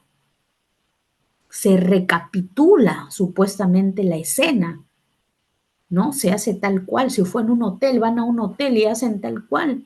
El forcejeo, todo ahí se ve en el cortometraje. Pero solamente escuchan a una parte. Y eso es el gran error, no de ellos, sino de quién, de la sociedad, que se alimenta de una información a medias. Yo podría aceptar que cualquier persona piense así, menos un estudiante de derecho, menos un abogado. Nosotros no estamos para cuestionar antes de saber realmente los hechos, los actuados, tener a la vista. Hace poco, en una consulta jurídica, me llama una persona que su expareja le había denunciado por violación sexual. Miren lo que dice: doctora, quiero que me diga, yo tengo una prueba, yo tengo un video, y con ese video yo voy a demostrar que no es así como ella señala, que yo nunca le he obligado forzosamente, sino que todo ha sido con consentimiento. Pero doctora, aquí hay un problema. el Ministerio Público me ha dicho que mi prueba no vale, lo ha sido por celular. Yo le digo, mira, antes de poder escucharte, que termines tu relato, tu versión y todo, yo tendría que analizar tu expediente. ¿En qué fase está? Etapa preliminar, doctora. Si la fiscalía te ha dicho que ya está por terminar la preliminar, todavía va a formalizar la investigación. Me imagino, no te puedo dar un dato más objetivo, porque si tú me hablas de preliminar, va a formalizar la investigación. Doctora, pero lo que yo quiero saber es una cosa. Dime, después del plazo que sigue, ¿puedo presentar esta prueba? ¿Por qué la fiscal? Si nosotros como abogado no tenemos una información completa de los actuados, estamos prohibidos de poder opinar, prohibido, terminantemente prohibidos de dar una asesoría legal. Así nos paguen, no. No puedo opinar de nada jurídicamente. Yo no te puedo mandar a operar si ni siquiera he visto de qué sufres. No, doctora, pero me duele la barriga, ¿no? Algo así. Ya opérate, tienes apendicitis, tienes ese problema, opérate. Que y así nomás, porque me dices que te duele aquí, igualito es para poder revisar la carpeta o expediente. Yo no te puedo dar una opinión jurídica, ni cómo es, ni cómo va, ni que si está bien lo que vas a presentar, si tu prueba está bien, si no está bien, si yo no evalúo la carpeta o el expediente. Eso hay que analizar o acostumbrarnos como abogados defensores a ser objetivos antes de poder dar una opinión. Revisemos primero la carpeta y después nos entrevistamos con el cliente. Ahora sí te escucho todo lo que tú quieras. Ya leí, yo ya sé, tú me vas a hablar, te voy a entender perfectamente el idioma, porque ya tengo conocimiento de los hechos, de los actuados. Porque si no tuviera conocimiento de los hechos, él está que habla, habla, habla, habla, tú ni siquiera tienes imaginación de nada. Entonces, lo puedo aceptar de cualquier persona, menos de un estudiante de derecho o de algún abogado. Por eso hay que acostumbrarnos como defensa técnica también siempre a poder evaluar los documentos antes de pronunciarnos o de dar nuestra opinión, ¿no? Yo recuerdo que esa persona me dijo, doctora, por favor, yo le voy a pagar solamente para que me diga si este UCB puede ingresar, por favor. Imagínense hasta ese extremo. ¿Saben lo que? Yo me molesté finalmente y ¿saben lo que le respondí? ¿Saben lo que le respondí? Le dije, por eso que hoy en día existen abogados que estafan a las personas, porque ustedes mismos buscan que les mientan. Ustedes mismos buscan que les mientan los abogados.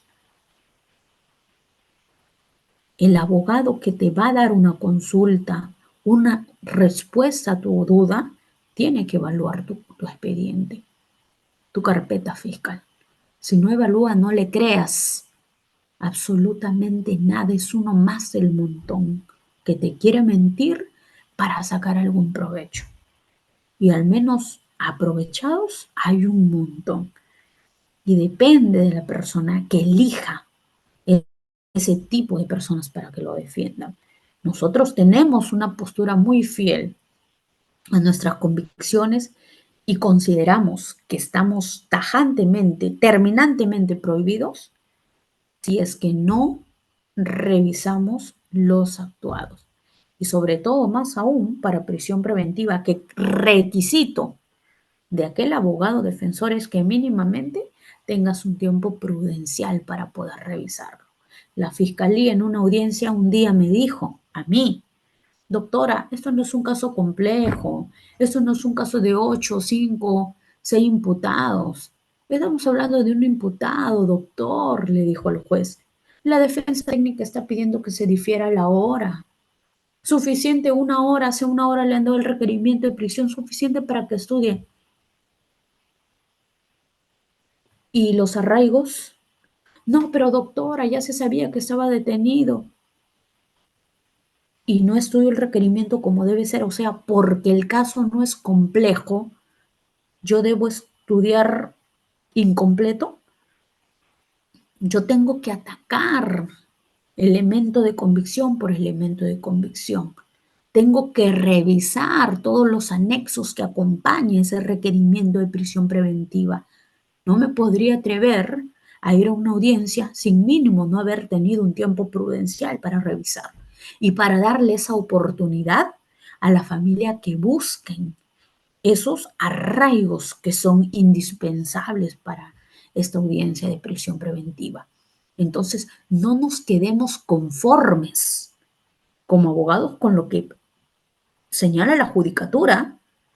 La judicatura te va a poner, si quiere, hasta 10 minutos para la prisión. Para eso estamos como defensa técnica, para oponernos.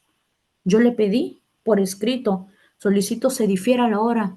Nunca me respondieron. Ah, lo pido en audiencia. Sí, señor juez, solamente una cuestión antes de iniciar la audiencia. A mí el requerimiento de prisión preventiva se me ha notificado exactamente a las 2 de la tarde. La audiencia es 3 en punto. No he tenido tiempo ni siquiera para imprimir ese requerimiento de prisión preventiva. La familia no ha tenido tiempo ni siquiera, recién están yendo al colegio a solicitar las constancias de estudio, están solicitando las partidas de nacimiento. Entonces, nunca hay que quedarnos conforme con lo que dice la judicatura también. Para eso sabemos expresar nuestra oposición a algo. Ahora, si te quedas conforme, ya pues eso es consecuencia. Ahí vienen las consecuencias negativas por cada abogado, ¿no? Lo primero, el tiempo prudencial. Yo creo que con ese tiempo prudencial vas a ganar bastante, porque ya al menos el caso te lo vas a saber al revés y al derecho, para poder cuestionar y analizar cada uno, qué dijo la agraviada, qué dijo el policía, qué dice en esta pregunta, en la otra pregunta. Ver las contradicciones, eso es lo que vas a exponer en tu momento oportuno. Pero si no, no solamente aquí es, ya, los honorarios son tanto y me afronto a una prisión preventiva sin estudiar, sino, ¿para qué somos abogados? No podemos ir estafando tampoco a la gente, ¿no? Bueno, estimados doctores, eso ha sido en cuanto a las modificatorias, jurisprudencias relevantes sobre los delitos de convicción en la prisión preventiva y sus modificatorias. Quedo atenta a las preguntas que puedan existir. Si hay alguna por ahí, por favor. Bien, doctora, muchísimas gracias. Muy buena exposición, como siempre, y cada uno de nuestros participantes que han estado atentos. En estos momentos les pido que tengan cámaras activas, debidamente sentados y levantan su manito. Si tienen alguna pregunta y no tienen cámara activa, no hay problema. Por el chat pueden escribirla y la otra la va a absorber a cada uno de ustedes. ¿Sí? Muy bien, entonces ya saben, elementos de convicción en la prisión preventiva. Estimado Pedro, por favor, muy buenas noches. Una pregunta. Gracias. Buenas noches.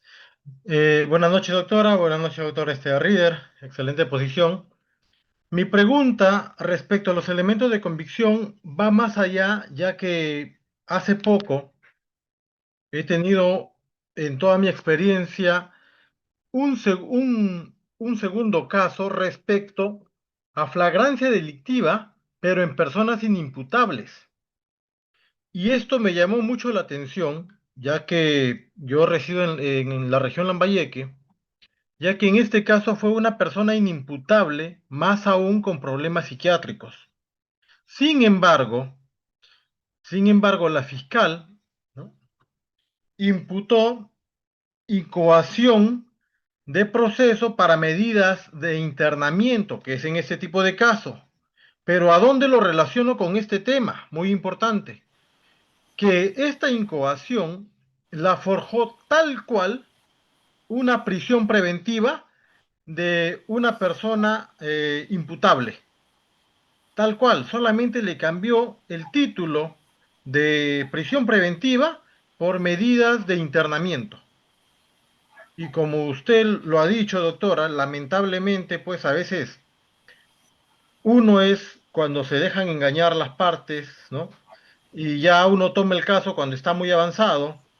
Y otra cosa es también de que cuando ya se conoce fiscalía con juzgado, sea varón, mujer o del mismo sexo, pues todo está muy sesgado. Y lamentablemente estamos en ello. Concluyo y cierro mi pregunta. ¿Puede verdaderamente incoarse a un proceso de personas inimputables con el mismo formato de prisión preventiva, aclarando una vez más, como si fuera tal cual una persona normal, imputable? ¿Se puede hacer ello, doctora? Gracias por la pregunta. Mira, considero que ninguna persona que es inimputable se le puede requerir a una prisión, a una prisión preventiva, ¿no? Su nombre mismo lo dice. Ahora, ¿se puede? Todo se puede en esta vida. Siempre hay que tener en cuenta a partir de algo. Todo se puede. Aquí el detalle es, ¿se va a realizar o no se va a realizar? ¿Quién es el encargado de verificar esto? Más allá del abogado, lógicamente con sus observaciones que lo va a realizar. Pero ese juez que supuestamente es garante y avala ese tipo de situaciones, no me has dicho el resultado, en este caso, qué sucedió, pero el juez de garantías, que evidentemente está tomando una causa de esta naturaleza, puede declararlo improcedente de plano al advertir este tipo de situaciones o características en la persona. Ahora, la fiscalía puede señalar todo, pero también por otro lado, ¿cómo la defensa se opone a ello?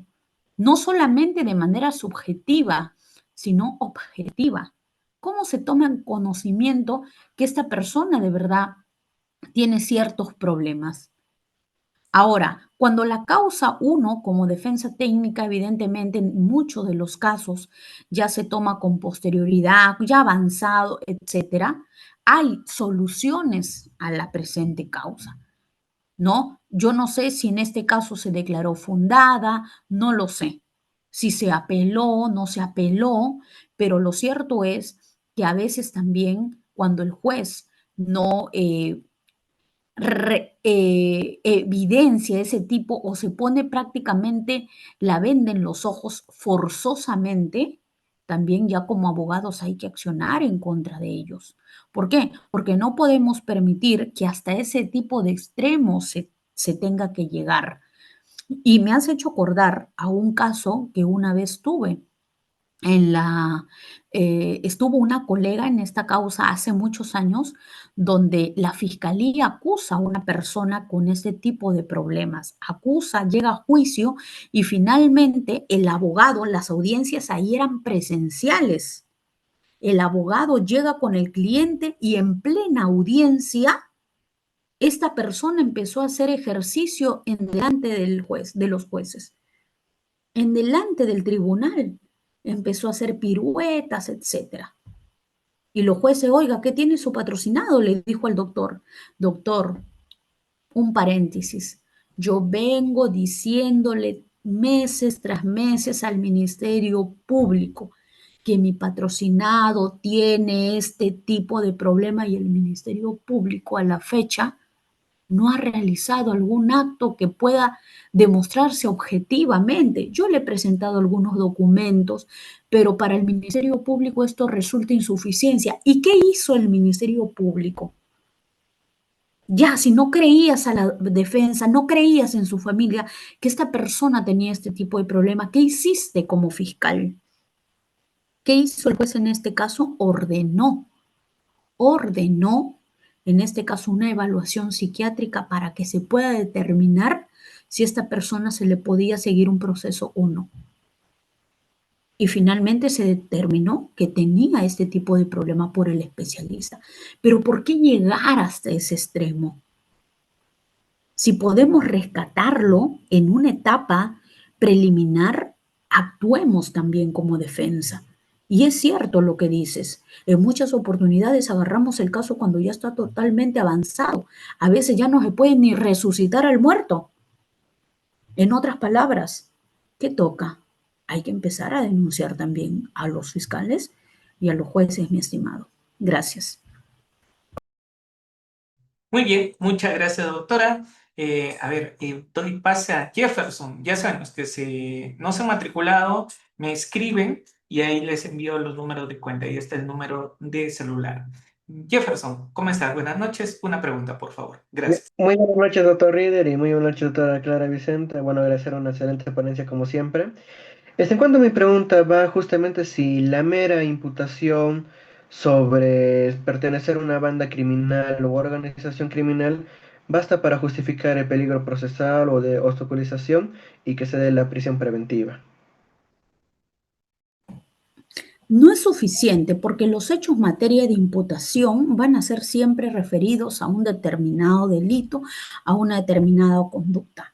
Para el tema de obstaculización se tiene que ver en sí, no solamente incluso decir esta persona se puede fugar o esta persona puede obstaculizar, sino siempre de manera objetiva el Ministerio Público señalarlo. ¿Cómo así se puede esta persona obstaculizar? ¿Qué has encontrado?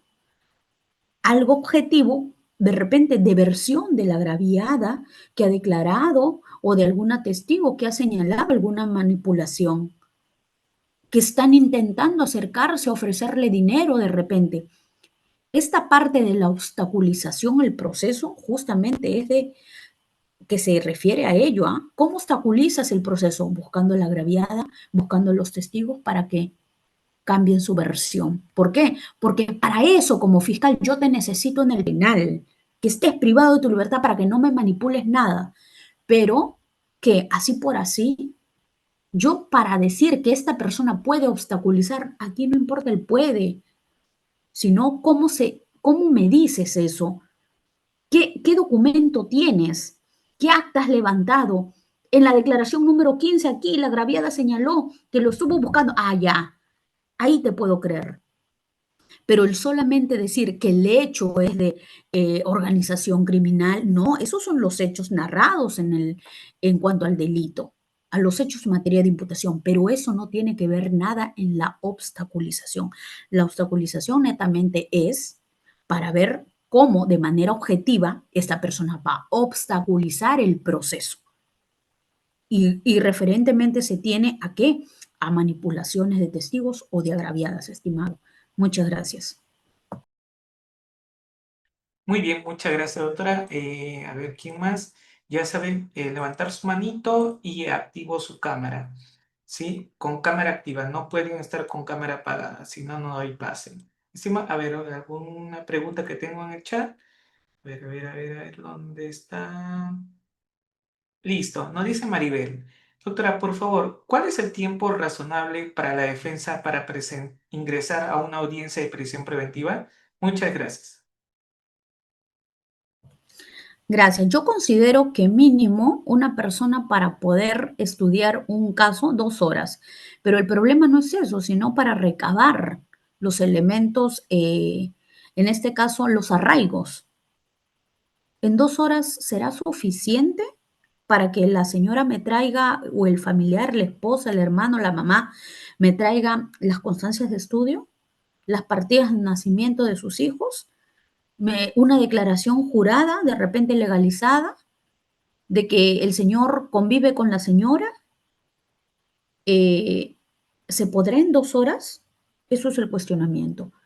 En el último caso que señalé, que se solicitó que se difiera la hora, por si acaso se difirió, se solicitó 2 horas, ¿ya? Porque ya la familia estaba consiguiendo desde la detención ya documentos ya de arraigo. Sin embargo, el juez, como el pedido fue oral en audiencia, el juez dijo, le pidió exactamente y dijo, ¿cuánto tiempo más quiere que difiera? 2 horas. Mira, estando mi agenda lleno para el día de hoy y todavía aún teniendo el plazo, lo fijo mañana para la tarde. En ese tiempo, para la tarde, yo te hago un cálculo y un sondeo o algo así, que fue de verdad bien suficiente para que se pueda estudiar esa causa y se pueda traer los documentos que de verdad se necesitaban. ¿Por qué? Porque podría estar gestionando algunos documentos desde su detención, pero hay documentos como, por ejemplo, las constancias de estudios que no te dan en la misma hora, sino de un día para otro.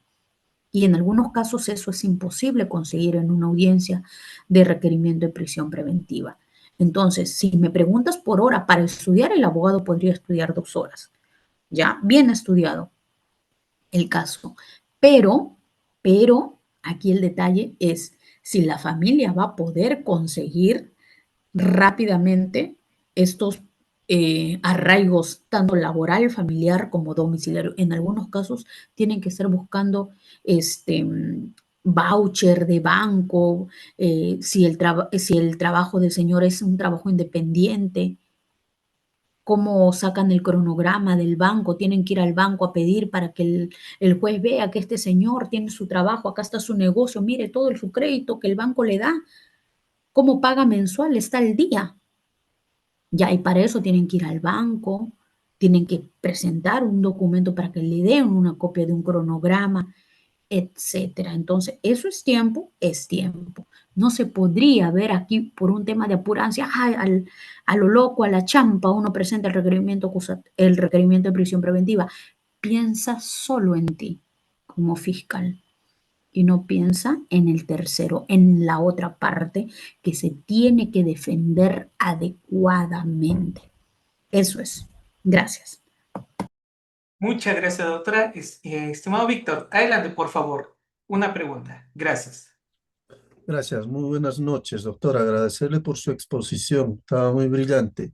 Doctora, usted hizo referencia respecto al cuarto presupuesto, que es en referencia al peligro procesal, referente al arraigo que debe de acreditar la parte a la parte que está solicitando la prisión preventiva. Se ha estado mediatizando el tema de las personas extranjeras, que estamos hablando netamente de de los venezolanos y colombianos. Se ha estigmatizado bastante a estas personas extranjeras que aún así aún no haya suficientes elementos de convicción o graves elementos de convicción que ha participado en la comisión de un delito. Sin embargo, por el mismo hecho de ser extranjero, ya se les está otorgando la prisión preventiva. Mi pregunta viene a lo siguiente, doctora. ¿Cómo poder determinar nosotros el arraigo de una persona extranjera, tomando en cuenta lo que usted está mencionando, la resolución de la Corte Suprema 38/2024, cuando los mismos magistrados, vuelvo con esta figura jurídica, cuando los mismos magistrados ya lo estigmatizan y dicen que por el mismo hecho de ser extranjero ya hay que darle la prisión preventiva? Sin embargo, en algunos casos, para estas personas extranjeras, se ha presentado la constancia domiciliaria. Es más, hasta los mismos efectivos policiales van y verifican que efectivamente tiene un domicilio, un lugar donde habita. Si pesa esos dos elementos de convicción que presenta la parte, está la, la, la persona, la parte que está denunciada, no lo toman en cuenta. Entonces, ¿qué otro elemento de convicción podemos los abogados poder emplear para poder acreditar este arraigo, doctora? Esa sería mi pregunta. Muchas gracias. Gracias, gracias. Sí, interesante. Mira, yo aquí te digo que la problemática en realidad no son de los extranjeros, sino del juzgador que no tiene criterios y no se pone en cada caso en concreto. Cada situación tiene un caso particular. Es por eso que yo incluso en algunas audiencias de prisión preventiva, cuando la fiscalía dice, ¿no? Y esto es algo que siempre pasa, no tiene un domicilio fijo. Miren, su DNI RENIEC dice Lima, por ejemplo, Callao, y en su declaración el señor señaló que vivía en el distrito de Ate, por ejemplo. ¿Dónde se le va a notificar, señor juez? Dice el Ministerio Público. No tiene un domicilio. En RENIEC dice uno, en el otro dice el otro. ¿Cuál es el real? ¿Cómo le va a llegar las notificaciones adecuadamente? Este señor se puede fugar en cualquier momento. ¿Y qué es lo común que dicen los abogados. Señores magistrados, jueces, fiscales y abogados, tenemos el mismo problema. Nuestro DNI dice Ica, Arequipa, y sin embargo estamos viviendo en Lima. Y eso es un criterio, un mérito para poder fugarme y no decir que no tengo un domicilio real, que es algo que está confuso. Ahora, con el tema de los extranjeros, aquí viene el criterio que tiene que tener el magistrado. Sabemos que hoy en día en el Perú, por noticia nacional, por política, conocemos claramente que en el Perú hay personas extranjeras y en abundancia de distintos países. Más allá que por la crisis de Venezuela, también hay colombianos. Y a todas las personas no podemos ingresar en un saco y decir tal o fulano de tal país es así o asá. Yo considero que tienen sí un arraigo tal como dice la Corte Suprema, pero el problema viene a criterio del juez, que para el juez por el hecho ya fue venezolano, fue colombiano, fue el país que fuera, ya desde ahí ya tiene cierto ya prejuicio, se podría decir, en decir, no, ya ni siquiera escucha atentamente, creo, los arraigos de esta persona, sino desde el momento que le dijeron que es una persona extranjera y que no es de aquí, se puede fugar. Pero no analiza bien. Uno, ¿cuántos años tienes en el Perú? 7 años. ¿Tienes familia acá? Sí, tiene familia, familia peruana. ¿Tienes trabajo acá? Sí, acá está el contrato. Por ese lado no se van. Solamente se van por el tema, ¿no? De que es extranjeros. Por eso yo digo, así le presentes un candado de que esta persona extranjero va a permanecer de repente con un contrato de 20 años más, igualito lo van a declarar fundada la prisión preventiva. Porque como siempre digo, el problema no son las leyes. El problema, ¿por qué? Porque existen también los criterios que los jueces deben tener. Aquí lo problemático que hoy en día es vigente es las decisiones de los jueces. Estos criterios que adoptan son muy apegados a veces a la norma, ¿no? Y hay que evaluar caso por caso. No solamente matizarnos y decir, esta persona es extranjera, ya yo le doy prisión preventiva sí o sí porque se va a fugar, ¿no? Si a una persona que es de Perú no evalúan bien los elementos de convicción de manera copulativa con todos los presupuestos en sí, le dan prisión, teniendo hijo, casa y todo, ¿qué será una persona que es extranjera? Yo reitero, el problema no es aquí las normas, el problema es el juez en realidad. Eso, mi estimado. Gracias.